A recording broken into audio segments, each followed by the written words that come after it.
మాట్లాడుతూ పేర్లు రెడీ చేస్తే వచ్చిన తర్వాత జస్ట్ బ్రీఫ్ లైన్ చెప్పిన తర్వాత మీరు మాట్లాడతారు, 5 minutes మాట్లాడతారు మీరు రిప్రజెంటేషన్. ఇది వచ్చేసి పద్మనగర్ ఫేస్ కు సంబంధించినటువంటి ఇష్యూ వారికి ఉన్నది. రెండోది వచ్చేసి నిజాంపేట్లో 233/4, 233/10, 233/11, 233/12 ఏదైతే వెంకటరాయ నగర్, బాలాజీ నగర్, విష్ణుప్రియ నగర్, సిరియంకే, శ్రీనివాస నగర్ ఆఫ్ నిజాంపేట్ విలేజ్, రంగరాయ ప్రసాద్ గారు, ధనరాజ్ యాదవ్ గారు మరి ఉన్న భాగ్యలక్ష్మి కాలనీలో ఉన్నటువంటి కొంచెం ల్యాండ్ మొత్తం కాలనీ అంతా రిజిస్ట్రేషన్ ఆపినారు. కాబట్టి ఆ విషయాన్ని కూడా మీరు క్లియర్గా చెప్పాల్సిన అవసరం ఉన్నది. మరి ఇంకొకటి రంగానగర్లో కూడా కుబ్బులాపూర్ రెవెన్యూ కింద రంగానగర్ ఎవరు వరప్రసాద్ గారు, మీరు కూడా రిజిస్ట్రేషన్స్ మొత్తం ఇట్లా ఆగిన ఏం సంగతి దాన్ని చెప్పినట్టయితే దాన్ని కూడా మనం మాట్లాడదాం. అదేవిధంగా రుక్మిణి ఎస్టేట్ మహానగర్ వక్ఫ్ సంబంధించినటువంటి ఇష్యూ ఏదో రెవెన్యూ మహానగర్ ఎవరు, మహానగర్ రుక్మిణి ఎస్టేట్ మహానగర్ ఎవరున్నారు, శేఖర్ వచ్చారు రుక్మిణి ఎస్టేట్.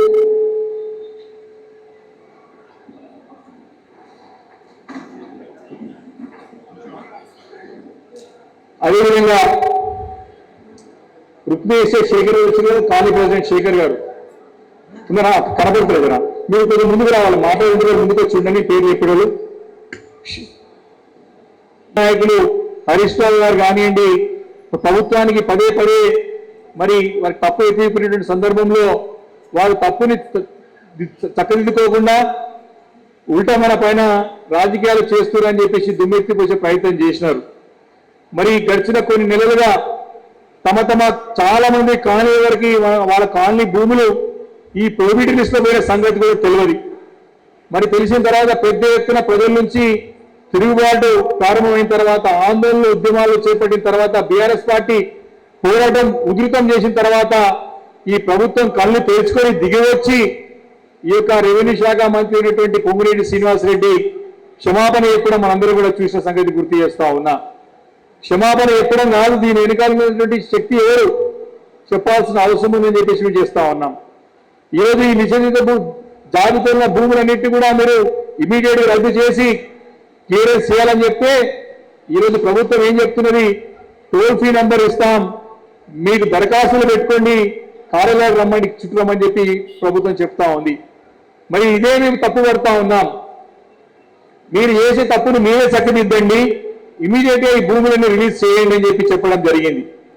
కానీ వినకుండా మరి ఇంకా మొండి వైఖరితో ముందుకు పోతుంది. కాబట్టి ఈ యొక్క దీనిపైన అన్ని ప్రాంతాల్లో పర్యటించి రేపు జరగబోయే అసెంబ్లీ వేదిక ద్వారా ఈ ప్రభుత్వాన్ని మెడలు ఉంచి ఈ యొక్క అక్రమంగా అకారణంగా నిషేధిత జాబితా చేసిన భూములన్నింటినీ కూడా రిలీజ్ చేయే వరకు కూడా బీఆర్ఎస్ పార్టీ గట్టిగా పోరాటం చేయడానికి సిద్ధంగా అవుతుందని చెప్పి కూడా ఈ సందర్భంగా మనవి చేస్తా ఉన్నాం.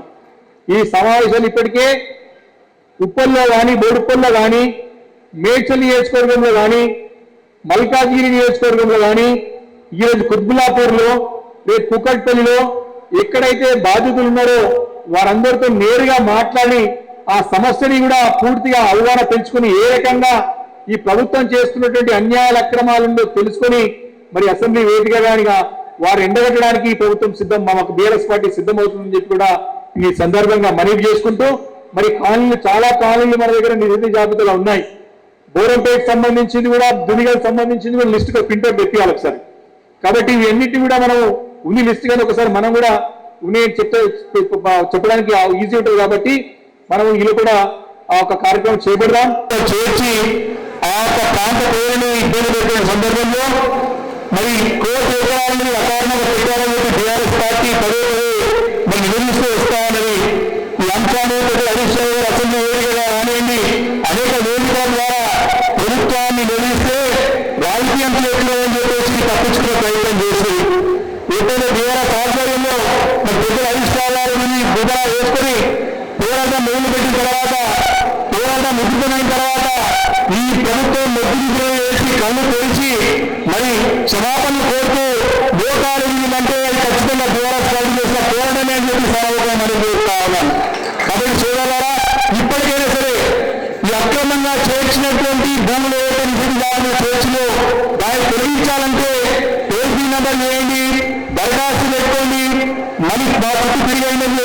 మొత్తం ప్రయత్నం చేస్తాను.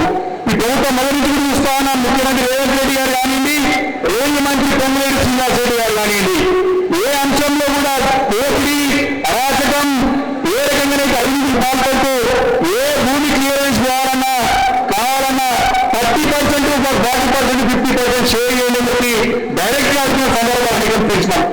ఏ చిన్న అనుమతి కావాలన్నా స్క్వేర్ ఫీట్ కి 100,000 సమకూరుస్తాం. ఇంత అరాచక పాలన, అవినీతి పాలన రాష్ట్రంలో జరుగుతాం.